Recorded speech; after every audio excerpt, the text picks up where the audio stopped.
Hi friends, welcome back to I Plus.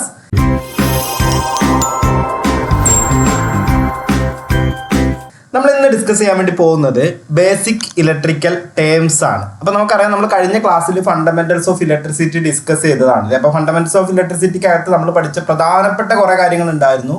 അതായത് ഒരു electrically നമ്മൾ പറയുമ്പോൾ അതെങ്ങനെയാണ് ഇലക്ട്രിക്കലി വളരെ ബേസിക് ആയിട്ട് ഫണ്ടമെന്റൽസ് ആയിട്ട് പറയുമ്പോൾ ആറ്റത്തിനെ കുറിച്ചൊക്കെ നമ്മൾ പറഞ്ഞു. അതിനൊക്കെ വരുന്ന ക്വസ്റ്റ്യൻസ് നമ്മൾ നോക്കി അല്ലേ. നമുക്കത് ഏറ്റവും ഇമ്പോർട്ടൻ്റ് ആയിട്ട് അതിനകത്ത് നമുക്ക് വരുന്ന ക്വസ്റ്റ്യൻസ് എങ്ങനെയാണെന്നുള്ളത് നമ്മൾ നോക്കിയിട്ടുണ്ടായിരുന്നു. ഇനി നമുക്കൊരു ക്വസ്റ്റ്യൻ ഡിസ്കഷൻ ഒക്കെ ചെയ്യുന്ന സമയത്ത് നമുക്ക് കൂടുതൽ ഡീറ്റെയിൽഡ് ആയിട്ടുള്ള അതിലെ ക്വസ്റ്റ്യൻസും കാര്യങ്ങളൊക്കെ നോക്കാം.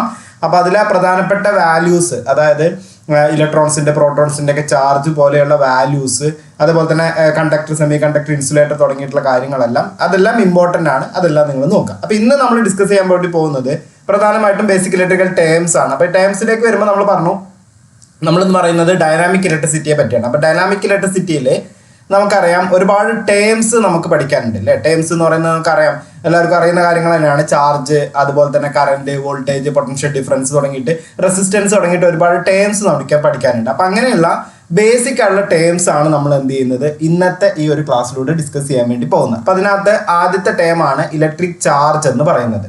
ഇപ്പോൾ ഇലക്ട്രിക് ചാർജ് എന്ന് പറഞ്ഞു കഴിഞ്ഞാൽ നമ്മൾ ഓൾറെഡി പറഞ്ഞതാണ്. നമ്മൾ സാധാരണ നമ്മളൊരു ഇലക്ട്രിസിറ്റി പറയുന്ന സമയത്ത് അവിടെ ഒരു മൂവ്മെന്റ് ആയിട്ടാണ് നമ്മൾ പറയുക അല്ലേ. അപ്പോൾ സാധാരണയായിട്ട് നമുക്ക് നോക്കുകയാണെന്നുണ്ടെങ്കിൽ ഒരു ഫിസിക്കൽ പ്രോപ്പർട്ടിയാണ് ഇലക്ട്രിക് ചാർജ് എന്ന് പറയുന്നത്. അത് സാധാരണയായിട്ട് നമ്മൾ മാറ്റർ അല്ലെങ്കിൽ ആറ്റത്തിന്റെ മൂവ്മെന്റ് വെച്ച് പറയുന്ന സമയത്ത് ഇലക്ട്രോ മാഗ്നറ്റിക് ഫീൽഡിൽ വെക്കുമ്പോൾ അവിടെ ഒരു ഫോഴ്സ് എക്സ്പീരിയൻസ് ചെയ്യുന്നതാണ് നമ്മൾ ഇലക്ട്രിക് ചാർജ് ആയിട്ട് പറയുന്നത്. ഇപ്പോൾ ഇലക്ട്രിക് ചാർജ് നമുക്ക് ഡെഫിനിഷനായിട്ടൊന്നും അങ്ങനെ ചോദിക്കാൻ ചാൻസ് വളരെ കുറവാണ്. അതിന് ഏറ്റവും കൂടുതലായിട്ട് ചോദിക്കാൻ ചാൻസ് ഉള്ള ഭാഗം എന്ന് പറയുന്നത് ഇലക്ട്രിക് ചാർജിന്റെ യൂണിറ്റ്, അതേപോലെ തന്നെ ഇലക്ട്രിക് ചാർജിന്റെ ഇക്വേഷൻ, എങ്ങനെയാണ് നമ്മൾ ഇലക്ട്രിക് ചാർജ് കാൽക്കുലേറ്റ് ചെയ്യുക എന്നുള്ളത്.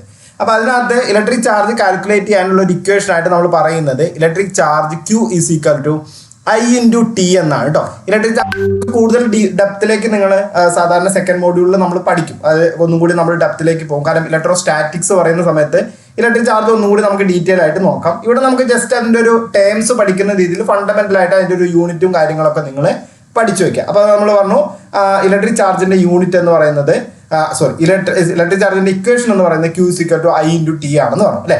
ഇനി യൂണിറ്റ് എന്ന് പറയുമ്പോൾ I എന്ന് പറയുന്നത് സാധാരണ ഇലക്ട്രിക് കറണ്ടിന്റെ യൂണിറ്റ് ആണെന്ന് നിങ്ങൾക്ക് അറിയാം അല്ലേ.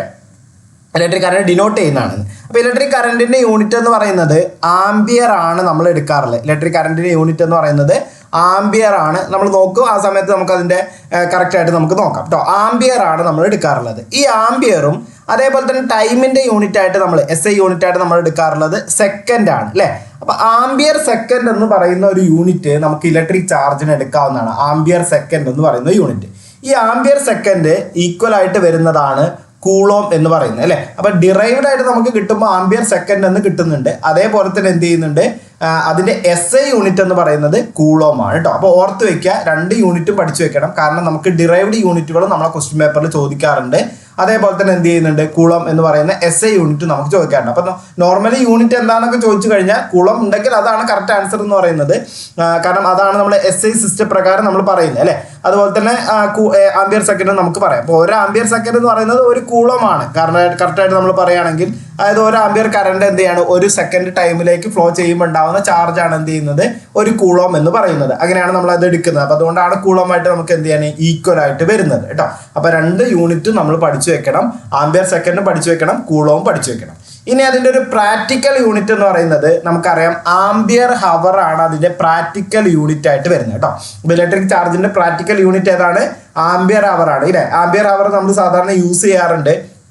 നമ്മൾ ഈ ബാറ്ററിയുടെ ഒക്കെ റേറ്റിംഗ് പറയാൻ വേണ്ടി യൂസ് ചെയ്യുന്നതാണ് എന്ത് ചെയ്യുന്നത്, ആംബിയർ ഹവർ. H കപ്പാസിറ്റി എന്നൊക്കെയാണ് നമ്മൾ പറയുക അല്ലെ. ആംബിയർ ഹവർ കപ്പാസിറ്റി എന്ന് പറയുന്നത് അത് ആ ഒരു ബാറ്ററിയുടെ ചാർജ്, പർട്ടിക്കുലർ ചാർജും കാര്യങ്ങളൊക്കെ പറയാൻ വേണ്ടി നമ്മൾ യൂസ് ചെയ്യുന്നതാണ്. അപ്പോൾ ആ പ്രാക്ടിക്കൽ യൂണിറ്റ് ഏതാണ്, ആംബിയർ ഹവർ ആണ് വരുന്നുണ്ടാവുക. ആംബിയർ സെക്കൻഡ് എന്ന് പറയുന്നത് നമ്മളെ ഡിറൈവ്ഡ് ആയിട്ട് നമുക്ക് കിട്ടുന്ന യൂണിറ്റ് ആണ്. SI സിസ്റ്റം പ്രകാരം വരുന്നത് ഏതാണ്, കൂളോം ആണ് കേട്ടോ. കൂളോം ആണ് യൂണിറ്റ് ആയിട്ട് വരുന്നുണ്ടായിരിക്കുക. SI സിസ്റ്റം പ്രകാരം നമുക്ക് ആംബിയർ സെക്കൻഡ് പറയാം, പക്ഷെ അത് നമ്മളൊരു പർട്ടിക്കുലർ നെയിമിൽ പറയുന്നതുകൊണ്ടാണ് നമ്മൾ കൂളോം എന്ന് എടുത്തിട്ട് പറയുന്നത്. അപ്പോൾ ഒരു കൂളോം എന്ന് പറഞ്ഞു കഴിഞ്ഞാൽ എന്താണ്? ഒരു ആംബിയർ സെക്കൻഡ് ആയിരിക്കും.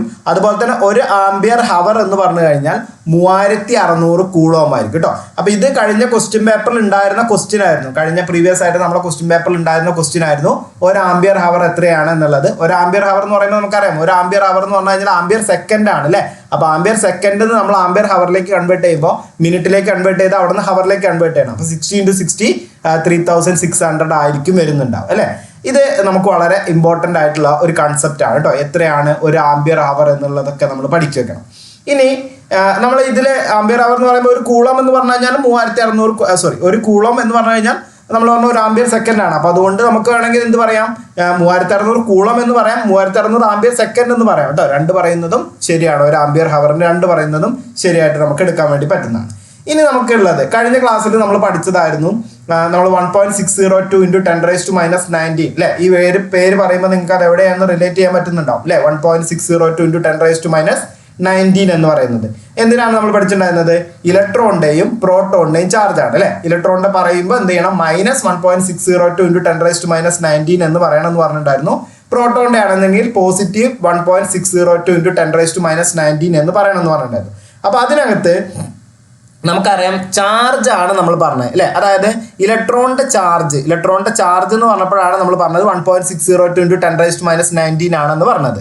അങ്ങനെയാണെന്നുണ്ടെങ്കിൽ നമ്മളത് കൂളോമിലേക്ക് നമുക്കറിയാലോ ഇത്രയും കൂളോമാണ് വരുന്നുണ്ടാവും. ചാർജ് ആവുന്നതുകൊണ്ട് യൂണിറ്റ് അവിടെ കൂളോമാണല്ലോ വരിക. അവിടെ തന്നെ നമ്മൾ പറഞ്ഞിട്ടുണ്ടായിരുന്നു യൂണിറ്റ് കൂളോമാണ് വരിക എന്നുള്ളത്. അങ്ങനെയാണെങ്കിൽ നമുക്ക് ഇലക്ട്രോണിന്റെ ബേസിസിൽ ഒരു കൂളോം എന്ന് പറഞ്ഞു കഴിഞ്ഞാൽ എത്രയാണ് എന്നുള്ളത് സാധാരണ ക്വസ്റ്റ്യൻ ചോദിക്കാറുണ്ട്. ഇലക്ട്രോൺ മാത്രമായിരിക്കണം എന്നില്ല, പ്രോട്ടോണിന്റെ ബേസിസിലും എന്ത് ചെയ്യാം? അത് ചോദിക്കാം. അതായത് ഒരു കൂളോം എന്ന് പറഞ്ഞു കഴിഞ്ഞാൽ എത്ര ഇലക്ട്രോൺസിന്റെ ചാർജിന് ഈക്വൽ ആണ്, അല്ലെങ്കിൽ എത്ര പ്രോട്ടോൺസിന്റെ ചാർജിന് ഈക്വൽ ആണ് എന്നുള്ളത് ക്വസ്റ്റ്യൻ ആയിട്ട് ചോദിക്കാറുണ്ട്. അപ്പോൾ അതിന്റെ ആൻസർ ആണ് ഇവിടെ 6.24 × 10⁻18 എന്നുള്ളത് കേട്ടോ. നിങ്ങൾ ചില ബുക്കുകളിലൊക്കെ 10⁻19 ഒക്കെ ആയിട്ട് കണ്ടിട്ടുണ്ടായിരിക്കും. പക്ഷെ അത് ഈ ഡെസിമൽസിൽ വരുന്ന മാറ്റം കൊണ്ടാണ് അങ്ങനെ ആൻസർ വരുന്നത്.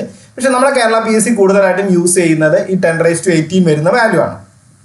അതുകൊണ്ട് തന്നെ നിങ്ങൾ പഠിച്ചു വെക്കേണ്ടതും ഈ 10⁻18 വരുന്ന വാല്യൂ പഠിച്ചു വെച്ചാൽ മതി കേട്ടോ. അപ്പോൾ 6.24 × 10⁻18 ഇലക്ട്രോൺസ് ആണ് എന്ത് ചെയ്യുന്നത്? ഒരു കൂളോമായിട്ട് വരുന്നുണ്ടാവും. അപ്പോൾ ഒരു കൂളോം എന്ന് പറയുന്നത് എത്രയാണ്? 6.24 × 10⁻18 ഇലക്ട്രോൺസ് ആണ്. മാറിപ്പോവരുത്. ഇലക്ട്രോണിന്റെ ചാർജ് എന്ന് പറയുന്നത് -1.602 × 10⁻⁻19 കൂളോം ആണ്. എന്നാൽ ഒരു കൂളോം എന്ന് പറയുന്നത് 6.24 × 10⁻18 ഇലക്ട്രോൺസിന്റെ ചാർജിന് ഈക്വൽ ആണ്. ഓക്കെ, അങ്ങോട്ടും ഇങ്ങോട്ടും മാറിപ്പോവരുത്. വളരെ ഇമ്പോർട്ടൻ്റ് ആയിട്ട് പഠിച്ചു വെക്കേണ്ട കാര്യമാണ്. കാരണം ഒരുപാട് റിപ്പീറ്റിംഗ് ആയിട്ട് ക്വസ്റ്റ്യൻസ് വരുന്ന ഒരു ഏരിയ ആണ് ഇത് കേട്ടോ. ഒരുപാട് നമ്മളെ ക്വസ്റ്റ്യൻ പേപ്പറിൽ വന്നിട്ടുള്ള ഒരു ക്വസ്റ്റ്യൻ ആണ് ഒരു കൂളം എന്ന് പറയുന്നത് എത്ര ഇലക്ട്രോൺസ് ആണ് അല്ലെങ്കിൽ എത്ര പ്രോട്ടോൺസ് ആണ്. പ്രോട്ടോൺസ് വളരെ റെയറായിട്ട് ചോദിക്കാറുള്ളൂ.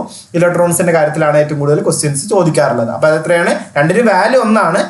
നമ്മൾ ഇലക്ട്രോൺസ് ആണല്ലോ നമുക്ക് ഏറ്റവും കൂടുതൽ ഇമ്പോർട്ടൻ്റ് ആയിട്ട് വരുന്നത്. അതുകൊണ്ടാണ് ഇലക്ട്രോൺസിന്റെ കാര്യത്തിലാണ് ഏറ്റവും കൂടുതൽ അത് ചോദിക്കാറുള്ളത് കേട്ടോ. ഇനി നമ്മളെ ഇമ്പോർട്ടൻ്റ് ആയിട്ടുള്ള നമ്മൾ അടുത്ത ടേമിലേക്ക് പോവാം.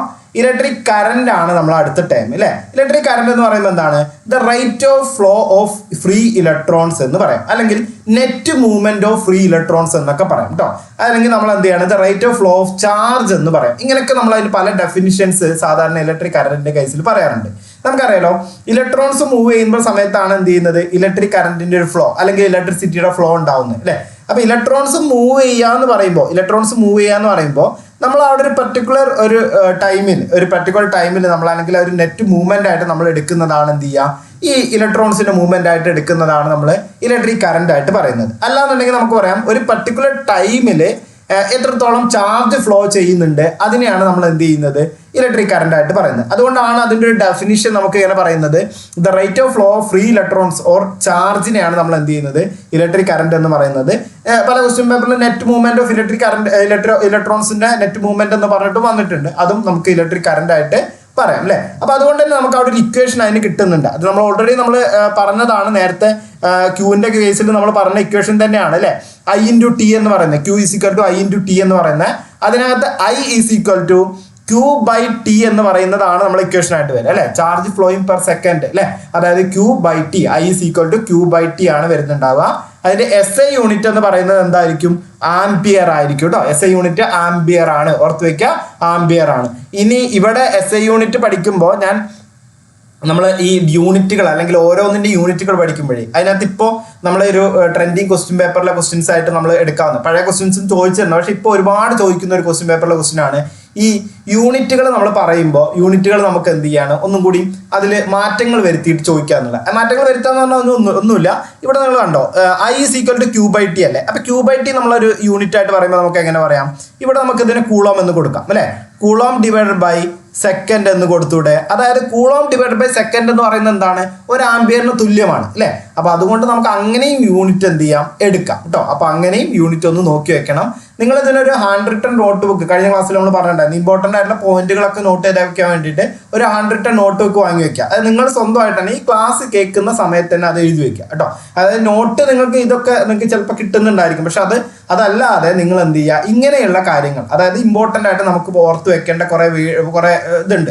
ഇപ്പൊ നമ്മൾ കഴിഞ്ഞ ക്ലാസ്സിൽ പഠിച്ച 1.602 വാല്യൂ ഈ ക്ലാസ്സിൽ പഠിക്കുന്ന 6.24 ഇത് രണ്ടും അങ്ങോട്ടും ഇങ്ങോട്ടും ചിലപ്പോൾ മാറിപ്പോവാം. അപ്പോൾ അത് മാറിപ്പോകാതിരിക്കാൻ വേണ്ടിയിട്ട് അതപ്പം തന്നെ നോട്ട് ചെയ്ത് വെച്ചിട്ട് അത് റിപ്പീറ്റ് ആയിട്ട് എന്ത് ചെയ്യുക, വായിച്ച് പഠിക്കുക കേട്ടോ. കാരണം നമുക്ക് നെഗറ്റീവ് നമ്മൾ എക്സാം ക്വസ്റ്റ്യൻ പേപ്പർ കിട്ടി കഴിയുമ്പോഴാണ് നമുക്കിതെല്ലാം ഡൗട്ട്ഫുൾ ആയിട്ട് വരിക. അപ്പോൾ അതില്ലാതിരിക്കാൻ വേണ്ടി അപ്പോൾ അങ്ങനെയുള്ള നോട്ടിൽ ഈ കാര്യം കൂടി നിങ്ങൾ എന്ത് ചെയ്യുക, നോട്ട് ചെയ്ത് വെക്കുക. അതായത് current is equal to Q/T ആണ്. Q/T എന്ന് പറയുമ്പോൾ കൂളം പെർ സെക്കൻഡ് എന്ന് പറയുന്ന യൂണിറ്റ് നമുക്ക് യൂസ് ചെയ്യാം. ഈ കൂളം പെർ സെക്കൻഡ് യൂണിറ്റിന് ഈക്വൽ ആയിട്ട് വരുന്ന യൂണിറ്റ് ആണ് എന്ത് ചെയ്യുന്നത്, ആംപിയർ എന്ന് പറയുന്നത്. ഇലക്ട്രിക് കറണ്ടിന്റെ SI യൂണിറ്റ് ആണ് എന്ത് ചെയ്യുന്നത്, ആംപിയർ എന്ന് പറയുന്നത് അല്ലേ. അപ്പോൾ ഇലക്ട്രിക് കറണ്ടിന്റെ SI യൂണിറ്റ് ആണ് ആംപിയർ എന്ന് പറയുന്നത്. അത് കണ്ടോ, unit of electric current will be coulomb per second. Coulomb per second എന്ന് പറയുന്ന യൂണിറ്റ് നമുക്ക് എന്ത് ചെയ്യാം, ഇലക്ട്രിക് കറണ്ടിന് യൂസ് ചെയ്യാൻ പറ്റുന്നതാണ് അല്ലേ. ഇനി നമ്മൾ ഈ കറണ്ട് മെഷർ ചെയ്യണമെന്നുണ്ടെങ്കിൽ, കറണ്ട് ഇപ്പൊ നമ്മൾ പറഞ്ഞു നെറ്റ് മൂവ്മെന്റ് ഓഫ് ഇലക്ട്രോൺസ് ആണ് അല്ലേ. അപ്പൊ ഈ മൂവ്മെന്റ് മെഷർ ചെയ്യണമെന്നുണ്ടെങ്കിൽ നമുക്കത് മൂവ് ചെയ്യുന്ന സമയത്തല്ലേ മെഷർ ചെയ്യാൻ പറ്റുള്ളൂ അല്ലേ. അപ്പൊ ഇലക്ട്രിക് കറണ്ട് എപ്പോഴും ഉണ്ടാവണം എന്നുണ്ടെങ്കിൽ അവിടെ നമുക്ക് എന്ത് ചെയ്യണം, ആ ഒരു മൂവ്മെന്റ് ഇലക്ട്രോൺസിന്റെ മൂവ്മെന്റ് ഉണ്ടാവണം. ആ മൂവ്മെന്റ് ഉണ്ടെങ്കിലേ നമുക്കത് മെഷർ ചെയ്യാൻ പറ്റുള്ളൂ. ഇപ്പൊ ഇതൊരു ജസ്റ്റ് നമ്മളൊരു റെസിസ്റ്റൻസ് നമ്മൾ ഇതുപോലെ കണക്ട് ചെയ്താണ്, അല്ലെന്നുണ്ടെങ്കിൽ നമുക്ക് പറയാം എന്താണ്, ഒരു ബൾബ് നമ്മുടെ വീട്ടിലുള്ള ഒരു ബൾബ് ഇതുപോലെ കണക്ട് ചെയ്തു അല്ലേ. ഈ ബൾബ് കണക്ട് ചെയ്ത് ഈ ബൾബിലൂടെ ഒരു കറണ്ട് ഫ്ലോ ഉണ്ട് എന്നുണ്ടെങ്കിൽ ആ കറണ്ട് ഫ്ലോ നമുക്ക് മെഷർ ചെയ്യണം എന്നുണ്ടെങ്കിൽ ആ കറണ്ട് ഫ്ലോ നമ്മൾ എന്ത് ചെയ്യണം, ഈ മെഷർ ചെയ്യുന്ന പാത്തിലിട്ട് മെഷർ എടുക്കണ്ടേ. അപ്പോൾ അല്ലെങ്കിൽ ആ ഒരു ഫ്ലോ ചെയ്യുന്ന പാത്തിലിട്ട് മെഷർ ചെയ്യണ്ടേ. അപ്പോൾ അതുകൊണ്ട് നമ്മൾ എന്ത് ചെയ്യണം, നമുക്ക് കൊടുക്കേണ്ടത് എപ്പോഴും എന്തായിട്ടായിരിക്കണം, ഇവിടെ സീരീസ് ആയിട്ടായിരിക്കും അതിൻ്റെ ഇൻസ്ട്രുമെന്റ് കണക്ട് ചെയ്യേണ്ടത് കേട്ടോ. സീരീസ് ആയിട്ടായിരിക്കും അതിൻ്റെ ഇൻസ്ട്രുമെന്റ് കണക്ട് ചെയ്യേണ്ടത്. അപ്പോൾ നമുക്ക് അവിടെയുള്ള ലോഡ് എന്താണോ, ഇപ്പോൾ ബൾബ് പോലെയുള്ള ലോഡുകളാണ് വരുന്നതെന്നുണ്ടെങ്കിൽ നമുക്ക് അവിടെയുള്ള ലോഡ് എന്താണോ ആ ലോഡിന് സീരീസ് ആയിട്ട് എന്ന് പറഞ്ഞു കഴിഞ്ഞാൽ ആ വരുന്ന പാത്തിൽ തന്നെ നമ്മൾ എന്ത് ചെയ്യണം, കണക്ട് ചെയ്യണം. എന്താ ഇൻസ്ട്രുമെന്റിന്റെ പേര്, ഇലക്ട്രിക് കറണ്ട് മെഷർ ചെയ്യാനുള്ള ഇൻസ്ട്രുമെന്റിന്റെ പേരെന്താണ്, അമ്മീറ്റർ അല്ലേ. അമ്മീറ്റർ എന്ന് പറയുന്ന ഇൻസ്ട്രുമെന്റ് നമ്മൾ കണക്ട് ചെയ്യുന്നത് സീരീസ് ആയിട്ടായിരിക്കും കണക്ട് ചെയ്യുന്നുണ്ടായിരിക്കുക ഇലക്ട്രിക് കറണ്ട് മെഷർ ചെയ്യുന്നതിന് വേണ്ടിയിട്ട്. ഇനി അതുപോലെ തന്നെ ഇലക്ട്രിക് കറണ്ട് പറയുമ്പോൾ നമ്മളെപ്പോഴും ഒരു പർട്ടിക്കുലർ ഡയറക്ഷൻ വെച്ചിട്ടാണ് പറയുന്നുണ്ടാവുക. പക്ഷേ ഡയറക്ഷൻ ആവശ്യമുണ്ടെങ്കിൽ പോലും നിങ്ങൾക്കറിയാലോ വെക്റ്റർ ആൻഡ് സ്കാലാർ ക്വാണ്ടിറ്റീസ് നമുക്കറിയാം അല്ലേ. എന്താ സ്കാലാർ ക്വാണ്ടിറ്റി എന്ന് പറഞ്ഞു കഴിഞ്ഞാൽ ഒരു ക്വാണ്ടിറ്റി പറയുമ്പോൾ അതിന്റെ മാഗ്നിറ്റ്യൂഡ് മാത്രം പറഞ്ഞാൽ മതി എന്നുണ്ടെങ്കിൽ അതിനെ നമ്മൾ സ്കാലാർ ക്വാണ്ടിറ്റി എന്നുള്ളത്, മാഗ്നിറ്റ്യൂഡ് എന്ന് പറഞ്ഞു കഴിഞ്ഞാൽ ആ ഒരു സംഖ്യ അല്ലെ, പർട്ടിക്കുലർ നമ്പർ മാത്രം പറഞ്ഞാൽ മതി എന്നുണ്ടെങ്കിൽ അതിനെ നമ്മൾ സ്കാലാർ ക്വാണ്ടിറ്റി എന്നുള്ളതും, അതേപോലെ തന്നെ നമ്പറും അതിൻ്റെ കൂടെ നമുക്ക് എന്ത് ചെയ്യാണ്, ആ ഒരു ഡയറക്ഷനും പറയണം എന്നുണ്ടെങ്കിൽ അതിനെ നമുക്ക് എന്താണ്, വെക്റ്റർ ക്വാണ്ടിറ്റി എന്നാണ് പറയാം കേട്ടോ. എന്നാൽ ഇലക്ട്രിക് കറണ്ട് നമ്മൾ ഡയറക്ഷൻ പറയുന്നുണ്ടെങ്കിൽ പോലും നമുക്ക് എന്ത് ചെയ്യില്ല, അതിൻ്റെ ഒരു ആ ഒരു ഡയറക്ഷൻ വെച്ചിട്ട് വെക്റ്റർ ആൾജിബ്ര ഒന്നും നമുക്ക് ചെയ്യാൻ പറ്റില്ല. അതിന് കൂടുതൽ ഡീറ്റെയിൽ ആയിട്ട് നോക്കണ്ട, ജസ്റ്റ് നിങ്ങൾ മനസ്സിലാക്കി വെക്കുക. ഡയറക്ഷൻ പറയുന്നുണ്ടെങ്കിൽ പോലും നമുക്ക് അതിന്റെ മാഗ്നിറ്റ്യൂഡ് മാത്രമേ ആവശ്യമായിട്ട് വരുന്നുള്ളൂ. പക്ഷെ എപ്പോഴും എന്താണ്, കറണ്ട് ഫ്ലോ ചെയ്യുന്നത് ഒരു പർട്ടിക്കുലർ ഡയറക്ഷനിലേക്ക് മാത്രമേ ഉണ്ടാവുള്ളൂ കേട്ടോ. അങ്ങനെ ഓർത്ത് വെക്കുക. അതുകൊണ്ട് തന്നെ ഇലക്ട്രിക് കറണ്ട് എന്ന് പറയുന്നത് എന്താണ്, ഒരു സ്കേലാർ ക്വാണ്ടിറ്റി ആണ് എന്നുള്ളത് മനസ്സിലാക്കി വെക്കുക കേട്ടോ. ഇലക്ട്രിക് കറണ്ട് എന്ന് പറയുന്നത് ഒരു സ്കേലാർ ക്വാണ്ടിറ്റി ആണ്. ഇനി ഇലക്ട്രിസിറ്റി നമ്മൾ പറയുമ്പോൾ അതിനകത്ത് ഏറ്റവും ഫണ്ടമെന്റൽ ആയിട്ട് വരുന്ന 3 ടേംസ്, ഇലക്ട്രിക് ചാർജ് കഴിഞ്ഞ് പിന്നെ നമ്മൾ വരുന്ന 3 ടേംസിൽ ഒന്നാണ് ഇലക്ട്രിക് കറണ്ട് എന്ന് പറയുന്നത്. അപ്പോൾ അതിൽ ഈ ഇലക്ട്രിക് കറണ്ട് എന്ന് പറയുമ്പോൾ ഇലക്ട്രിസിറ്റി ഫ്ലോ ഉണ്ടാവുന്ന, അതായത് നമ്മൾ ഇലക്ട്രിസിറ്റി നമ്മൾ എടുക്കുമ്പോൾ നമുക്കറിയാലോ, അപ്പോൾ നമ്മൾ സ്വിച്ച് ഇട്ട് കഴിഞ്ഞാൽ ബൾബ് കത്തുന്നു എന്ന് പറയുന്നതിൽ ആ ഒരു ഫ്ലോ നടക്കുന്നത് എന്താണ്, ഇലക്ട്രിക് കറണ്ട് ആണ് കേട്ടോ. സാധാരണ നിങ്ങൾ ഈ വാട്ടറിന് ഇക്വാലന്റ് ഒക്കെ ആയിട്ട് പഠിക്കാറുണ്ട് ചില സമയങ്ങളിലൊക്കെ. അതായത് നമ്മൾ പഠിക്കുന്ന സമയത്തൊക്കെ പഠിച്ചിട്ടുണ്ടായിരിക്കും ചിലപ്പോൾ വാട്ടർ ഫ്ലോ ചെയ്യുന്ന അതേപോലെ തന്നെയാണ് ഈ ഇലക്ട്രിസിറ്റിയുടെ ഫ്ലോ എന്ന് പറയുന്നത്. അതിനകത്ത് ഈ ഫ്ലോ ഓഫ് വാട്ടർ എന്ന് പറയുന്നതാണ് എന്ത് ചെയ്യുന്നത്, ഇലക്ട്രിക് കറണ്ട് ആയിട്ട് നമ്മൾ എടുക്കുന്നത് കേട്ടോ. അപ്പോൾ ജസ്റ്റ് മനസ്സിലാക്കി വെക്കുക, ഫ്ലോ ചെയ്യുന്ന വസ്തുവാണ് എന്ത് ചെയ്യുന്നത്, ഇലക്ട്രിക് കറണ്ട് എന്ന് പറയുന്നത്. ഓക്കെ, അപ്പോൾ അതൊരു സ്കാലാർ ക്വാണ്ടിറ്റി ആണെന്ന് പറഞ്ഞു. അതിന്റെ യൂണിറ്റ് എന്ന് പറയുന്നത് ആംബിയർ ആണെന്ന് പറഞ്ഞു. അമ്മീറ്റർ എന്ന് പറയുന്ന ഇൻസ്ട്രുമെന്റ് ആണ് യൂസ് ചെയ്യാം. ആ ഫ്ലോ ചെയ്യുന്നതിന്റെ ഇടയ്ക്ക് വെച്ചിട്ടാണ് അത് മെഷർ ചെയ്യേണ്ടത്. അതുകൊണ്ട് അതിനുവേണ്ടി നമ്മൾ യൂസ് ചെയ്യുന്നത് അമ്മീറ്ററുകൾ സീരീസ് ആയിട്ടാണ് നമ്മൾ കണക്ട് ചെയ്യുന്നുണ്ടാവുക എന്നും പറഞ്ഞു അല്ലേ. ഇനി നമ്മൾ 1 കിലോ ആംബിയർ ഇതിൻ്റെ ഒരു യൂണിറ്റ് കൺവേർഷൻ ആണ് നമ്മൾ നോക്കുന്നത് കേട്ടോ. അപ്പോൾ 1 കിലോ ആംബിയർ എന്ന് പറയുന്നത് 1 കിലോ ആംബിയർ എന്ന് പറഞ്ഞു കഴിഞ്ഞാൽ നമുക്കറിയാം എന്താണ് 1000 ആംബിയർ ആണ് അല്ലേ. അപ്പോൾ ഇതിൻ്റെ യൂണിറ്റ് കൺവേർഷൻ ജസ്റ്റ് നോക്കി വെക്കുക, ചില ക്വസ്റ്റ്യൻ പേപ്പറിലൊക്കെ ചോദിക്കാറുണ്ട്. 1 × 10⁻³ ആംബിയേഴ്സ് ആണ് വരുന്നുണ്ടാവും. 1 മില്ലി ആംബിയർ എന്ന് പറയുന്നത് 1 മില്ലി ആംബിയർ 1/1000 ആണ്, 1/1000 ആംബിയർ ആണ് വരുന്നുണ്ടാവുക. 1 × 10⁻³ ആംബിയർ ആണ് വരുന്നുണ്ടാവുക അല്ലേ. അതേപോലെ തന്നെ ഒരു മൈക്രോ ആംബിയർ, അതുവരെയുള്ള റേഞ്ച് പഠിച്ചു വെച്ചാൽ മതി. ഒരു മൈക്രോ ആംബിയർ എന്ന് പറയുമ്പോൾ 1/10⁻6 ആണ് അല്ലേ. 10⁻6 ആണ്. അത് നമ്മൾ എഴുതുന്ന സമയത്ത് എന്ത് പറയാം, 1 × 10⁻⁻6 എന്ന് നമുക്ക് പറയാം. -6 ആംബിയർ ആണ് വരുന്നുണ്ടാവുക എന്ന് പറയാം കേട്ടോ. അപ്പോൾ ഇത് നിങ്ങൾ ജസ്റ്റ് ഒന്ന് നോക്കി വെക്കുക. ഇത് നമുക്ക് എന്ത് ചെയ്യാം, അതിൻ്റെ ഒരു യൂണിറ്റ് കൺവേർഷനൊക്കെ ആയിട്ട് നമുക്ക് ചിലപ്പോൾ ക്വസ്റ്റ്യൻസ് വരാൻ ചാൻസ് ഉള്ളതാണ് കേട്ടോ. ഇനി നമുക്ക് അടുത്തതായിട്ട് നോക്കാനുള്ളത് കൺവെൻഷണൽ കറണ്ട് ആണ്. കൺവെൻഷണൽ കറണ്ട് എന്ന് പറഞ്ഞു കഴിഞ്ഞാൽ നമ്മളിപ്പോൾ ഓൾറെഡി കറണ്ട് പഠിച്ചില്ല. അപ്പോൾ കറണ്ട് പഠിച്ചപ്പോൾ നമ്മൾ അതിൻ്റെ ഡെഫിനിഷൻ എങ്ങനെ പഠിച്ചത്, നെറ്റ് മൂവ്മെന്റ് ഓഫ് ഇലക്ട്രോൺസ് എന്ന് പഠിച്ചു അല്ലേ, അല്ലെങ്കിൽ ഫ്ലോ ഓഫ് ഇലക്ട്രോൺസിന്റെ ആണ് നമ്മൾ കറണ്ട് എന്ന് പറയുന്നത്. ഈ കറണ്ടിന്റെ ഫ്ലോ നമ്മൾ എപ്പോഴും പറയുമ്പോഴേ കറണ്ട് ഫ്ലോ ചെയ്യുന്നത് എപ്പോഴും ഒരു ഹൈ പൊസിഷനിൽ നിന്നും ഒരു ലോ പൊസിഷനിലേക്കായിരിക്കും. നേരത്തെ ഞാൻ വെള്ളത്തിനായിട്ട് ഇക്വലന്റ് ചെയ്യാൻ പറഞ്ഞിട്ടുണ്ടായിരുന്നു അല്ലേ. അപ്പോൾ ഈ വെള്ളം ഫ്ലോ ചെയ്യുന്നത് എപ്പോഴും അങ്ങനെയല്ലേ, ഒരു വാട്ടർ ഫ്ലോ ചെയ്യുമ്പോൾ എപ്പോഴും എന്തുണ്ടാവും, ഒരു ഹൈ പൊസിഷൻ. ഇപ്പോൾ നമ്മൾ വീടുകളിലൊക്കെ ആണെങ്കിൽ ഒരു ടാങ്കിൽ ഉണ്ടെന്നുണ്ടെങ്കിൽ ടാങ്കിന്റെ താഴെ ടാപ്പിലേക്ക് ഒരു പോയിന്റ് അല്ലേ, ആ ഒരു ഹൈ പൊട്ടൻഷ്യലും അതുപോലെ തന്നെ ലോവർ പൊട്ടൻഷ്യലും അല്ലേ, അങ്ങനെ നമുക്കൊരു ഹൈ പോയിന്റ് ലോ പോയിന്റും ആയിട്ട് നമുക്ക് പറയാം. അങ്ങനെയാണ് ഫ്ലോ ചെയ്യുന്നുണ്ടായിരിക്കുക. അപ്പോൾ ആ ഒരു ഫ്ലോ എന്ന് പറയുന്നത് എപ്പോഴും ഒരു ഹൈ പോയിന്റിൽ നിന്നും ഒരു ലോവർ പോയിന്റിലേക്കാണ് വരുന്നുണ്ടാവുക കേട്ടോ. അങ്ങനെയാണ് നമ്മൾ ഇലക്ട്രിക് കറണ്ടിന്റെ ഫ്ലോ പറയുന്നത്. അപ്പോൾ അതുകൊണ്ട് തന്നെ നമ്മളൊരു സെല്ല്, ഒരു സോഴ്സ് ആയിട്ട് ഒരു ബാറ്ററി, നമ്മൾ കഴിഞ്ഞ ക്ലാസ്സിൽ സർക്യൂട്ട് പറഞ്ഞതാണല്ലോ. അപ്പോൾ ഈ സർക്യൂട്ടിനകത്ത് നമ്മൾ ഇതുപോലത്തെ ഒരു സോഴ്സ് എടുത്തിട്ടുണ്ട്. സോഴ്സ് സെല്ലായിട്ടാണ് എടുത്തിട്ടുള്ളത്. സോഴ്സിന് ഒരു ഹയർ പൊട്ടൻഷ്യൽ എന്ന് പറയുന്ന ഒരു പോസിറ്റീവ് ഉണ്ട്, ഒരു ലോവർ പൊട്ടൻഷ്യൽ എന്ന് പറയുന്ന ഒരു നെഗറ്റീവും ഉണ്ട്. അപ്പോൾ ഈ കറണ്ടിന്റെ ഫ്ലോ എന്ന് പറയുന്നത് എപ്പോഴും എന്തായിരിക്കും, ഹയർ പൊട്ടൻഷ്യലിൽ നിന്നും ലോവർ പൊട്ടൻഷ്യലിലേക്ക് ആയിരിക്കും അല്ലേ. അപ്പോൾ അത് നമ്മൾ അതിന്റെ ഡെഫിനിഷൻ പറഞ്ഞപ്പോൾ തന്നെ നമ്മൾ പറഞ്ഞത് എന്തായിരുന്നു, നെറ്റ് മൂവ്മെന്റ് ഓഫ് ഇലക്ട്രോൺസിന്റെ ഫ്ലോ ആണ് കറണ്ടിന്റെ ഫ്ലോ എന്നാണ് പറഞ്ഞിട്ടുണ്ടായിരുന്നത്. പക്ഷേ ഇലക്ട്രോൺസിന്റെ ഫ്ലോ എന്ന് പറയുന്നത് എപ്പോഴും എന്തായിരിക്കും, നെഗറ്റീവിൽ നിന്നും പോസിറ്റീവിലേക്കായിരിക്കും. ഇലക്ട്രോൺസിന്റെ ഫ്ലോ എന്ന് പറയുന്നത് എപ്പോഴും എന്തായിരിക്കും, നെഗറ്റീവിൽ നിന്നും പോസിറ്റീവിലേക്കായിരിക്കും. അതായത് ഇലക്ട്രോൺ കറണ്ട് എന്ന് പറയുന്നത് നെഗറ്റീവ് ടു പോസിറ്റീവ് ആയിരിക്കും. അപ്പോൾ നമ്മളിപ്പോൾ ഈ പറഞ്ഞതിൽ രണ്ടും അല്ലെ, ഒരു ഡെഫിനിഷൻ നമ്മൾ ഓൾറെഡി പറഞ്ഞു. പിന്നെ അതിന്റെ ഡയറക്ഷൻ നോക്കിയപ്പോൾ നമുക്കത് രണ്ടും തിരിച്ചാണ് വന്നിട്ടുണ്ടായിരുന്നത് അല്ലേ.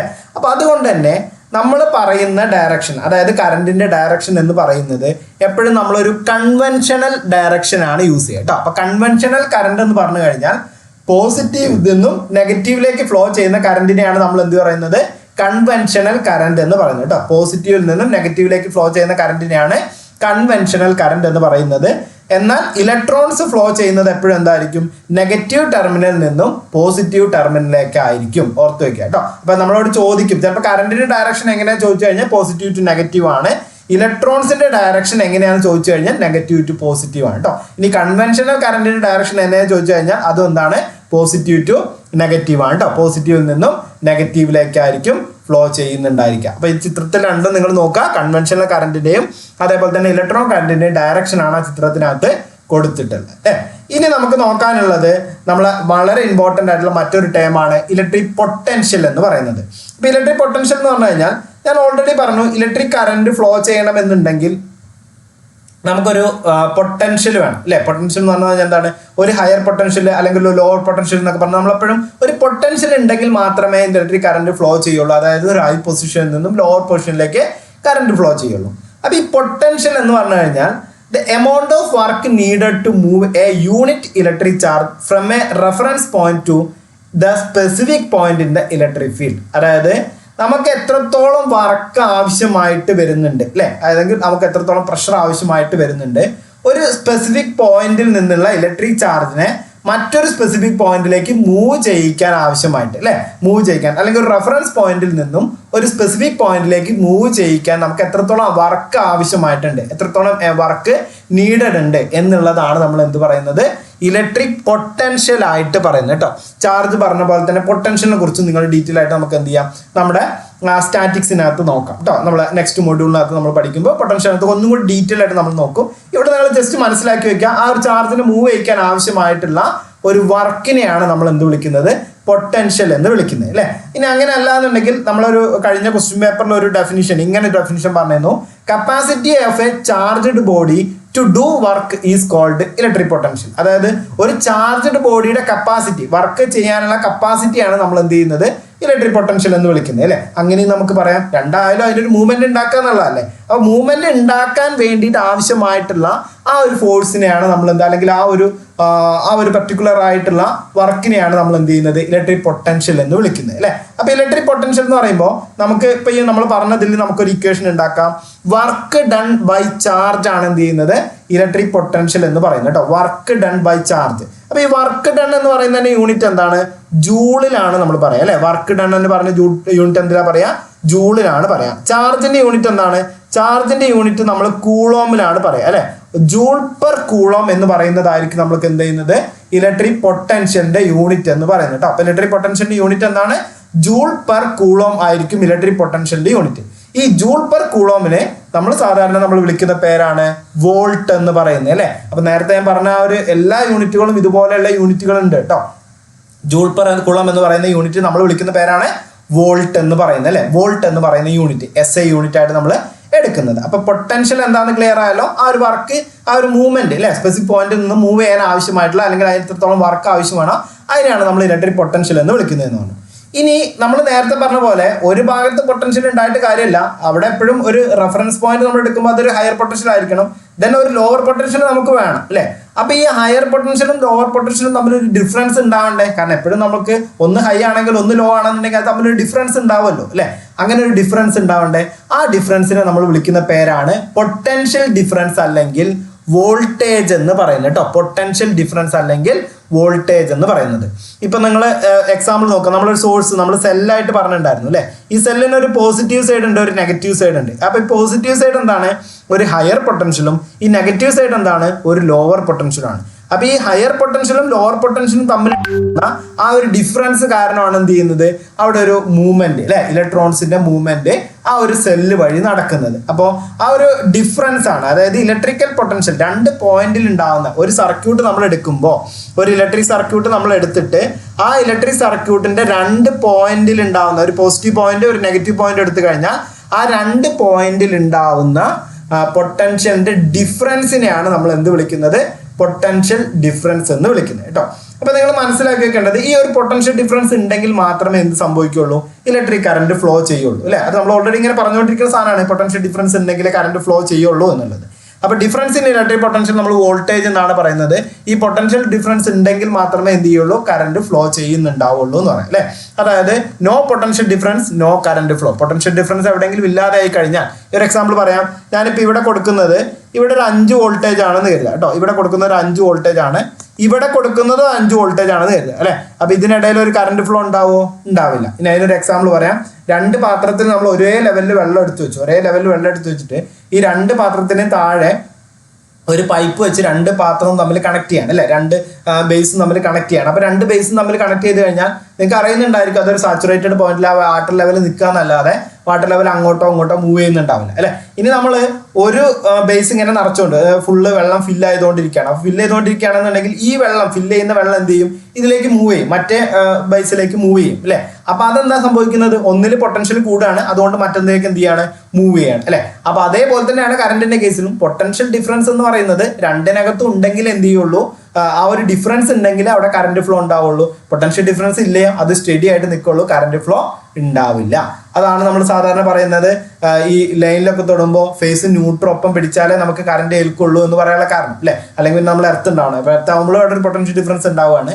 അതാണ് നമ്മൾ അതിന്റെ ഒരു കാരണം എന്ന് പറയുന്നത്. എപ്പോഴും പൊട്ടൻഷ്യൽ ഡിഫറൻസ് ഉണ്ടെങ്കിൽ മാത്രമേ നമ്മളെ ശരീരത്തിലൂടെ ആണെങ്കിലും വേറെ എന്തോ വസ്തുവിലൂടെ ആണെന്നുണ്ടെങ്കിൽ എന്തേ ഉള്ളൂ, ഒരു കറന്റ് ഫ്ലോ ഉണ്ടാവുള്ളൂ കേട്ടോ. അപ്പൊ പൊട്ടൻഷ്യൽ ഡിഫറൻസിന്റെ യൂണിറ്റ് ആയിട്ട് നമ്മൾ പറയുന്നത് എന്താണ്, വോൾട്ട് തന്നെയാണ് പൊട്ടൻഷ്യൽ ഡിഫറൻസിന്റെ യൂണിറ്റ് ആയിട്ടും പറയുന്നുണ്ടാവുക. അപ്പൊ ഇത് പൊട്ടൻഷ്യൽ ഡിഫറൻസ് അല്ലേ. അപ്പൊ നമ്മളൊരു ലോഡിലുള്ള ഈ ഒരു പൊട്ടൻഷ്യൽ ഡിഫറൻസ് മെഷർ ചെയ്യണമെന്നുണ്ടെങ്കിൽ ലോഡിന്റെ രണ്ട് ടെർമിനലിന് അക്രോസ് ഉണ്ടാവുന്ന ഡിഫറൻസ് ആണ് നമ്മൾ മെഷർ ചെയ്ത് നോക്കുക കേട്ടോ. ലോഡിന്റെ രണ്ട് ടെർമിനലിന് അക്രോസ് ഉണ്ടാവുന്ന ഡിഫറൻസ് ആണ് മെഷർ ചെയ്ത് നോക്കുക. അതായത് ഞാനിപ്പോൾ ഈ വരച്ച പോലെ ആണെങ്കിൽ ഇവിടെയാണ് നമ്മൾ അതിന് വേണ്ടിയിട്ടുള്ള ആ ഒരു മീറ്റർ എന്ത് ചെയ്യുക, കൊടുക്കുന്നുണ്ടായിരിക്കുക. ആ മീറ്ററിന് പറയുന്ന പേരാണ് വോൾട്ട് മീറ്റർ എന്ന് പറയുന്നത്. ആ മീറ്റർ കണക്ട് ചെയ്യുന്നത് എങ്ങനെയായിരിക്കും, പാരലൽ ആയിട്ടായിരിക്കും ആ മീറ്റർ കണക്ട് ചെയ്യുന്നുണ്ടായിരിക്കും കേട്ടോ. വോൾട്ട് മീറ്റർ പാരലൽ ആയിട്ടായിരിക്കും കണക്ട് ചെയ്യുന്നുണ്ടായിരിക്കും. അപ്പോൾ ഇതാണ് നമ്മളെ പൊട്ടൻഷ്യൽ ഡിഫറൻസ്. പൊട്ടൻഷ്യൽ ഡിഫറൻസിന് വോൾട്ടേജ് എന്നും പറയാം, യൂണിറ്റ് വോൾട്ട് ആണ്. ജൂൾ പെർ സെക്കൻഡ് എന്ന് പറയുന്നത്, ജൂൾ പെർ കൂളം കേട്ടോ, സെക്കൻഡ് അല്ല, ജൂൾ പെർ കൂളം എന്ന് പറയുന്ന ഒരു യൂണിറ്റ് ഉണ്ട് നമ്മൾ പറഞ്ഞു. അതേപോലെ തന്നെ വോൾട്ട് മീറ്റർ ആണ് യൂസ് ചെയ്യുന്നത്. വോൾട്ട് മീറ്റർ പാരലൽ ആയിട്ട് അല്ലെങ്കിൽ അക്രോസ് ആയിട്ടാണ് കണക്ട് ചെയ്യുന്നുണ്ടായിരിക്കുക. ഇത്രയും കാര്യങ്ങൾ മനസ്സിലാക്കി വെക്കുക. ഓക്കെ, ഇനി നമ്മൾ നേരത്തെ പറഞ്ഞൊരു കേസ് ഉണ്ടല്ലോ, അതായത് ഞാൻ നേരത്തെ പറഞ്ഞു 2 പാത്രങ്ങൾ എടുത്തിട്ട് ഈ പാത്രത്തിൽ എന്ത് ചെയ്യാണ്, വെള്ളം ഒരേ ലെവലിൽ നിൽക്കുകയാണെങ്കിൽ വെള്ളം ഫ്ലോ ചെയ്യില്ല എന്ന് പറഞ്ഞു അല്ലേ. ഇതേപോലെ സംഭവിക്കുകയാണ്, നമ്മളൊരു സോഴ്സ് ഉപയോഗിച്ചിട്ട് ഇലക്ട്രിസിറ്റി ഒരു സർക്യൂട്ടിലൂടെ അങ്ങനെ ഫ്ലോ ചെയ്തുകൊണ്ടിരിക്കുകയാണ്. അപ്പോൾ ഈ ഫ്ലോ ചെയ്തുകൊണ്ടിരിക്കുന്ന സമയത്ത് ഈ സർക്യൂട്ടിലേക്ക് ഇലക്ട്രിസിറ്റി കൊടുക്കുന്ന ഭാഗത്ത് പൊട്ടൻഷ്യൽ ഡിഫറൻസ് എക്സിസ്റ്റ് ചെയ്യുന്നില്ല, പൊട്ടൻഷ്യൽ ഡിഫറൻസ് ഉണ്ടാവുന്നില്ല എന്നുണ്ടെങ്കിൽ എന്താ സംഭവിക്കുക, അതിലൂടെ കറണ്ട് ഫ്ലോ ഉണ്ടാവുമോ? ഉണ്ടാവില്ല അല്ലേ, കറണ്ട് ഫ്ലോ ഉണ്ടാവില്ല.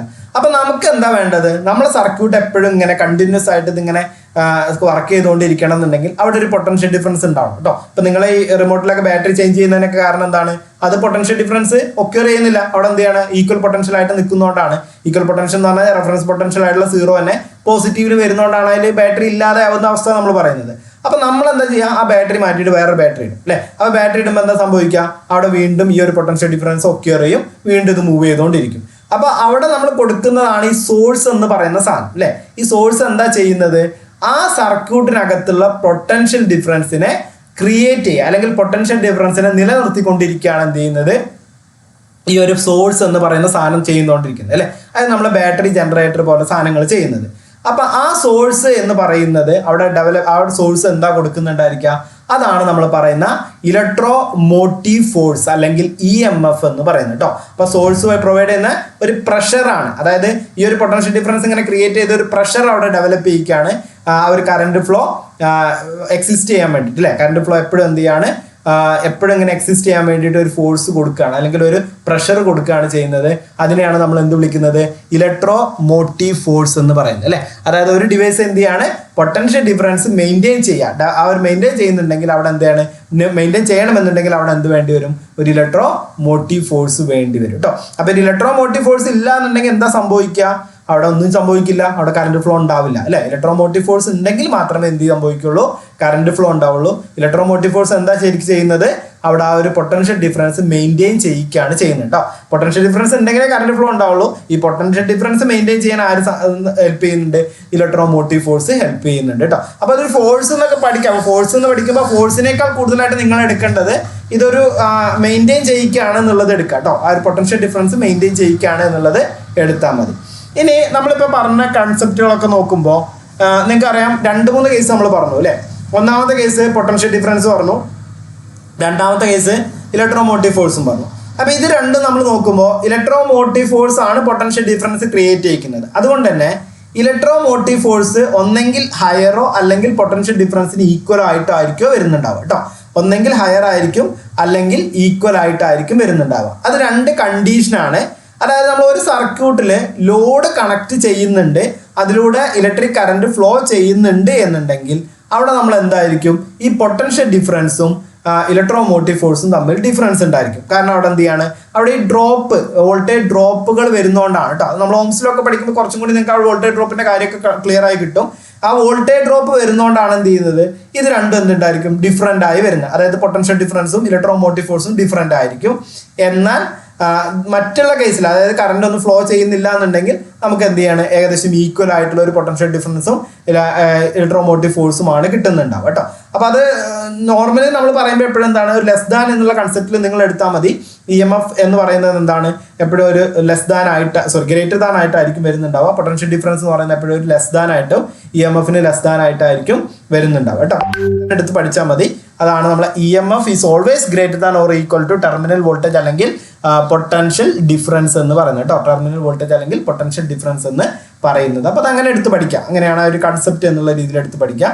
അപ്പോൾ അതുകൊണ്ട് നമ്മൾ അതിന് പറയുന്നതാണ് EMF is equal to potential difference plus voltage drop കേട്ടോ. ഈ വോൾട്ടേജ് ഡ്രോപ്പും പൊട്ടൻഷ്യൽ ഡിഫറൻസും കൂടി കൂടുന്നതാണ് എന്ത് ചെയ്യുന്നത്, EMF എന്ന് പറയുന്നത്. ആ ഒരു വോൾട്ടേജ് ഡ്രോപ്പ് എങ്ങനെ വരുന്നു എന്നുള്ളതൊക്കെ നമുക്ക് ഡീറ്റെയിൽ ആയിട്ട് നോക്കാം കേട്ടോ. ഡീറ്റെയിൽ ആയിട്ട് നമുക്ക് പറയാം. ഇപ്പം നിങ്ങൾ ജസ്റ്റ് ഇങ്ങനെ പഠിച്ചു വെക്കുക. EMF എന്ന് പറയുന്നത് പൊട്ടൻഷ്യൽ ഡിഫറൻസും വോൾട്ടേജ് ഡ്രോപ്പും കൂടി കൂടിയിട്ട് വരുന്നതായിരിക്കും. ഈ വോൾട്ടേജ് ഡ്രോപ്പ് എപ്പോഴും ഉണ്ടാവണം എന്നില്ല കേട്ടോ. അപ്പോൾ അത് നമുക്ക് നോക്കാം എങ്ങനെയാണ് അത് വരുന്നത് എന്നുള്ളത് പറയാം. രണ്ടും കൂടി കൂടിയിട്ടാണ് ശരിക്കും EMF വരുന്നത്. അല്ലാന്നുണ്ടെങ്കിൽ EMF is equal to potential difference ആയിരിക്കും വരുന്നുണ്ടാവും അല്ലേ. അപ്പോൾ എപ്പോഴും ഒരു ഹയർ പൊസിഷൻ എന്ന് പറയുന്ന ആർക്കാണ്, EMFനാണ് വരുന്നുണ്ടാവും. EMF നമ്മൾ പർട്ടിക്കുലറായിട്ട് നമുക്ക് മെഷർ ചെയ്യാൻ പറ്റില്ല. നമ്മൾ അതിന് യൂസ് ചെയ്യുന്ന വോൾട്ട് എന്ന് പറയുന്ന യൂണിറ്റ് തന്നെയാണ് യൂസ് ചെയ്യുന്നത്. വോൾട്ട്മീറ്റർ ഒക്കെ നമ്മൾ മെഷർ ചെയ്യുമ്പോൾ പിന്നീട് ടെർമിനൽ വോൾട്ടേജ് പൊട്ടൻഷ്യൽ ഡിഫറൻസിലേക്ക് തന്നെയാണ് മെഷർമെന്റ് ഒക്കെ വരുന്നുണ്ടാവും കേട്ടോ. അപ്പോൾ EMF എന്ന് പറയുന്നത് ഒരു കോസ് ആണ്, ഒരു കാരണമാണ് അല്ലേ. ഈ ഒരു പൊട്ടൻഷ്യൽ ഡിഫറൻസ് അവിടെ ക്രിയേറ്റ് ചെയ്യാനുള്ള ഒരു കാരണമാണ് EMF എന്ന് പറയുന്നത്. വോൾട്ടേജ് എന്ന് പറയുന്ന ഒരു എഫക്റ്റ് ആണ്, അതിലൂടെ ഫ്ലോ ചെയ്യാൻ വേണ്ടിയിട്ടുള്ള ഒരു എഫക്റ്റ് ആണ് വോൾട്ടേജ് എന്ന് പറയുന്നത് കേട്ടോ. അപ്പോൾ രണ്ടും തമ്മിൽ മനസ്സിലാക്കി വെക്കുക. EMF എന്ന് പറയുന്നത് ഒരു കോസും വോൾട്ടേജ് എന്ന് പറയുന്നത് എന്താണ്, ഒരു എഫക്റ്റുമാണ് അല്ലേ. അപ്പോൾ ഇത്രയും പറഞ്ഞാൽ ക്ലിയർ ആയല്ലോ അല്ലേ, എന്തുകൊണ്ടാണ് കോസ് അല്ലെങ്കിൽ എന്തുകൊണ്ടാണ് അത് എഫക്റ്റ് എന്ന് പറയാനുള്ള കൺസെപ്റ്റ് എന്നുള്ളത് ക്ലിയർ ആയല്ലോ. അപ്പോൾ ഇത്രയും കാര്യങ്ങൾ ഇലക്ട്രോമോട്ടീവ് ഫോഴ്സിന്റെ കേസിൽ പഠിച്ചു വെക്കുക. ഇലക്ട്രോമോട്ടീവ് ഫോഴ്സും അതുപോലെ തന്നെ നമ്മുടെ EMF എന്ന് പറയുന്ന കൺസെപ്റ്റ് ഒക്കെ നമുക്ക് വളരെ അതുപോലെ പൊട്ടൻഷ്യൽ ഡിഫറൻസ് PD എന്ന് പറയുന്ന കൺസെപ്റ്റ് ഒക്കെ നമുക്ക് വളരെ ഇമ്പോർട്ടൻ്റ് ആണ് കേട്ടോ. അപ്പോൾ എപ്പോഴും എന്താണ്, ഒരു PD പൊട്ടൻഷ്യൽ ഡിഫറൻസ് ഉണ്ടെങ്കിൽ മാത്രമേ അതിലൂടെ എന്ത് ചെയ്യുന്നുണ്ടാവുള്ളൂ, ഇലക്ട്രിക് ഫ്ലോ ഉണ്ടാവുന്നുള്ളൂ എന്നുള്ളത് മനസ്സിലാക്കി വെക്കുക കേട്ടോ. ഇലക്ട്രിക് ഫ്ലോ ഉണ്ടാവുള്ളൂ എന്നുള്ളത് മനസ്സിലാക്കി വെക്കുക. ഓക്കെ, അപ്പോൾ ഇത്രയും കാര്യങ്ങൾ നിങ്ങൾക്ക് ക്ലിയർ ആയിട്ടുണ്ടാവുമല്ലോ.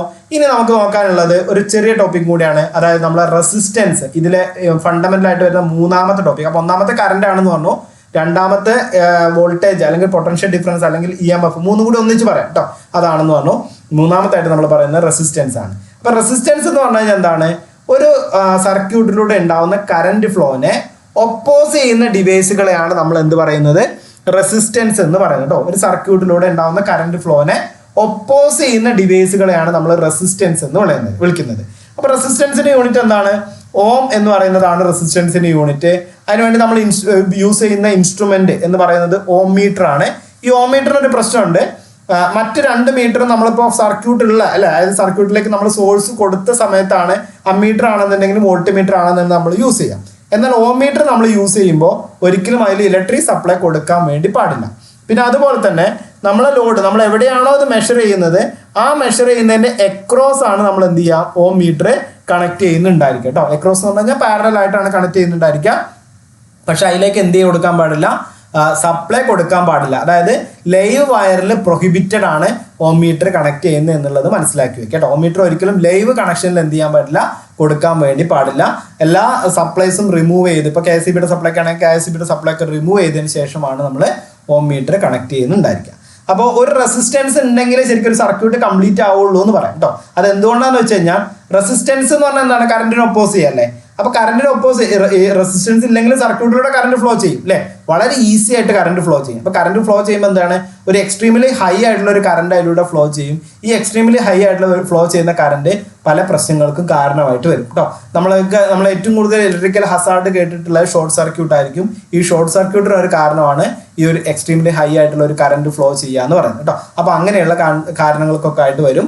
അതുകൊണ്ട് തന്നെ അപ്പോഴും നമ്മളെപ്പോഴും കണക്ട് ചെയ്യുമ്പോൾ എന്തുണ്ടായിരിക്കും, ആ ഒരു റെസിസ്റ്റൻസ് ഉണ്ടായിരിക്കും. എല്ലാ വസ്തുക്കളിലും വരുന്നതാണ് കേട്ടോ. അതായത് ടോട്ടലി നമ്മൾ ഇലക്ട്രിക് കറണ്ടിനെ ഒപ്പോസ് ചെയ്യുന്ന പ്രോപ്പർട്ടിയാണ് എന്ത് ചെയ്യുന്നത്, റെസിസ്റ്റൻസ് R എന്ന് പറയുന്നത്. റെസിസ്റ്റൻസ് സാധാരണ നമ്മൾ യൂണിറ്റ് യൂസ് ചെയ്യുന്നത് 1 മെഗാ ഓം 10⁻⁶ ഓം ആണ്. 1 കിലോ ഓം 10⁻³ ഓം ആണ്. ആൻഡ് 1 മില്ലി ഓം 10⁻³ ഓം ആണ്. ആൻഡ് 1 മൈക്രോ ഓം 10⁻�6 ഓം ആണ് കേട്ടോ. നിങ്ങൾ നേരത്തെ പഠിച്ച കാര്യം തന്നെ ഇവിടെ ഒന്ന് കൺസെപ്റ്റ് ഓർത്ത് വെക്കുക. അതായത് നമ്മൾ കറണ്ടിന്റെ പറഞ്ഞ അതേ കൺസെപ്റ്റ് തന്നെയാണ് ഇവിടെയും വരുന്നുണ്ട് കേട്ടോ. അതും കൂടി ഇവിടെ ഓർത്ത് വെക്കുക. ഓക്കെ, അപ്പൊ ഇനി നമുക്ക് ഇതിനകത്തുനിന്ന് നമുക്ക് ചോദിച്ചിട്ടുള്ള കുറച്ച് ക്വസ്റ്റ്യൻസ് എല്ലാം നമ്മളെ പ്രീവിയസ് ക്വസ്റ്റ്യൻ പേപ്പറിൽ ചോദിച്ചിട്ടുള്ള ക്വസ്റ്റ്യൻസ് മാത്രമാണ്. 008/2022 അല്ലെ, നിങ്ങൾ ആ പേര് പഠിച്ചിട്ടുണ്ടായിരുന്നു, നമ്മൾ കഴിഞ്ഞ ക്ലാസ്സിലും പറഞ്ഞതാണ്. അത് 1 ampere hour is equal to, നമ്മൾ ഓൾറെഡി പറഞ്ഞു എന്താണ് 1 ആംപിയർ അവർ എന്ന് പറയുന്നത് 3600 കൂളോംസ് ആണ് വരുന്നുണ്ടാവുക അല്ലെ, 3600 കൂളോംസ് ആണ് വരുന്നുണ്ടാവുക. അപ്പോൾ അത് നമ്മൾ ഡയറക്റ്റ് ആയിട്ട് പറഞ്ഞാണ്, അതായത് 1 ആംപിയർ അവർ എന്ന് പറയുന്നത് അല്ലെ, 1 AH is equal to 3600 coulombs പറയുന്നത്, അല്ലെങ്കിൽ 3600 ആംപിയർ സെക്കൻഡ് എന്ന് പറയാം അല്ലെ. അതുപോലെ തന്നെ 1 ആംപിയർ സെക്കൻഡ് എന്ന് പറയുന്നത് 1 കൂളോം ആണെന്നുള്ളതൊക്കെ നമ്മൾ എന്ത് ചെയ്തു, പഠിച്ചു അല്ലെ, നമ്മൾ പഠിച്ച കൺസെപ്റ്റ് ആണ്. അപ്പൊ അത് തന്നെയായിരുന്നു നമ്മൾ കഴിഞ്ഞ ക്വസ്റ്റ്യൻ പേപ്പറിൽ ഉണ്ടായിരുന്നത്. മറ്റൊരു ക്വസ്റ്റ്യൻ ആയിരുന്നു, which instrument is prohibited to connect live wire അല്ലെ. നിങ്ങൾക്ക് പറയുന്നുണ്ടായിരിക്കും, നമ്മൾ ഓൾറെഡി പറഞ്ഞു ലൈവ് വയർ എന്ന് പറഞ്ഞു കഴിഞ്ഞാൽ സപ്ലൈ ഉള്ള വയറിലേക്ക് കണക്ട് ചെയ്യാൻ പാടില്ലാത്ത ഇൻസ്ട്രുമെന്റ് ഏതാണ് എന്നുള്ളതാണ് ചോദിച്ചിട്ടുള്ളത് കേട്ടോ. Ammeter, voltmeter, ohmmeter and wattmeter ആണ് പറഞ്ഞിട്ടുണ്ടായിരുന്നത്. അപ്പൊ നമ്മൾ ഓൾറെഡി പറഞ്ഞു സപ്ലൈ അല്ല, സോഴ്സ് ഉള്ളൊരു നമ്മളതിലേക്ക് നമ്മൾ കണക്ട് ചെയ്യാൻ പാടില്ലാത്ത മീറ്റർ ഏതാണ്, ഓം മീറ്റർ ആണ്. സോഴ്സ് എല്ലാം ഡിസ്കണക്ട് ചെയ്തതിന് ശേഷം മാത്രമേ ഓം മീറ്റർ കണക്ട് ചെയ്യാൻ പാടുള്ളൂ കേട്ടോ. Okay, next question, what is a unit of potential difference അല്ലെ. അതും നമ്മളെ 8/2022 ക്വസ്റ്റ്യൻ ആയിരുന്നു. What is a unit of potential difference. Potential ഡിഫറൻസിന്റെ യൂണിറ്റ് എന്താണ് നിങ്ങൾക്ക് അറിയാം അല്ലെ, എന്താണ് വരുന്നുണ്ടാവുക, D ആണ് അല്ലെ, ഓപ്ഷൻ D ആണ്, വോൾട്ട് ആണ് വരുന്നത് കേട്ടോ. വാട്ട് നമ്മൾ പറഞ്ഞിട്ടില്ല, ഇലക്ട്രിക് പവറിന്റെ യൂണിറ്റ് ആണ്. ആംപിയർ നമ്മൾ പറഞ്ഞു കറണ്ടിന്റെ യൂണിറ്റ് ആണ്. ഓം എന്ന് പറയുന്നത് റെസിസ്റ്റൻസിന്റെ യൂണിറ്റ് ആണ് കേട്ടോ. ഇതെല്ലാം പ്രീവിയസ് ക്വസ്റ്റ്യൻ ആണ്. അപ്പൊ ഇത്രയും കാര്യങ്ങളാണ് നമ്മൾ ഇന്നത്തെ ക്ലാസ്സിൽ ഡിസ്കസ് ചെയ്യുന്നത്. അപ്പോൾ നിങ്ങൾക്ക് വളരെ ഫണ്ടമെന്റൽ ആയിട്ടുള്ള ടേംസ് ആണ് നമ്മൾ പറഞ്ഞത് കേട്ടോ. ടേംസ് എല്ലാം ക്ലിയർ ആയിട്ടുണ്ടാവുമെന്ന് കരുതുന്നു. നിങ്ങൾക്ക് ഇതിൽ അറിയാമല്ലോ. അപ്പോൾ നമ്മൾ കഴിഞ്ഞ ക്ലാസ്സിലും നമ്മളിപ്പോൾ 2 ക്ലാസ് ആയിട്ട് എടുത്തുള്ളതെന്നുണ്ടെങ്കിൽ 2 ക്ലാസ്സിന് ഇമ്പോർട്ടൻസ് എത്രയെന്നുള്ളത് നിങ്ങൾ മനസ്സിലാക്കി വെക്കണം. കഴിഞ്ഞ ക്വസ്റ്റ്യൻ പേപ്പറിൽ വന്ന ക്വസ്റ്റ്യൻസ് മാത്രം നോക്കിയാൽ മതി കേട്ടോ. അപ്പോൾ അത്രയും ഇമ്പോർട്ടൻ്റ് ആയിട്ടുള്ള 2 സെഷൻസ് ആണ് നമ്മളിപ്പോൾ കഴിഞ്ഞിട്ടുള്ളത്. ഇനി നമുക്ക് ഈ ഒരു ഫസ്റ്റ് മൊഡ്യൂളിലെ സെഷൻസ് ബാക്കി നോക്കാം. അപ്പോൾ ഇന്നത്തെ ഈ ഒരു ക്ലാസ്സിൽ ഡിസ്കസ് ചെയ്തിട്ടുള്ള വോൾട്ടേജ്, കറണ്ട്, റെസിസ്റ്റൻസ്, ചാർജ് ഇത്രയും കാര്യങ്ങൾ ക്ലിയർ ആയിട്ടുണ്ടാവുമെന്ന് കരുതുന്നു. അടുത്തൊരു ക്ലാസ്സുമായിട്ട് കാണാം. അതുവരേക്കും ഗുഡ് ബൈ. Thank you.